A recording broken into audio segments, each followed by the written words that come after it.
Assalamu Walaikum. Hello friends, how are you? Welcome back to my another video. In this video, I am going to show you how to align text in Publisher with ruler. Let's get started. Firstly, we have to open a Publisher document and take some text. Now we want to align text with ruler. Click the text before.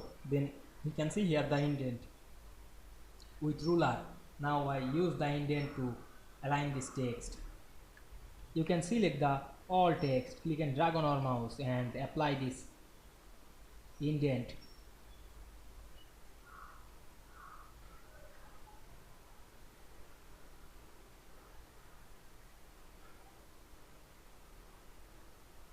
Now we can see we align text, this publisher document with ruler very easily. I hope you enjoyed the video. Please like, comment, share and subscribe my channel. Thanks for watching.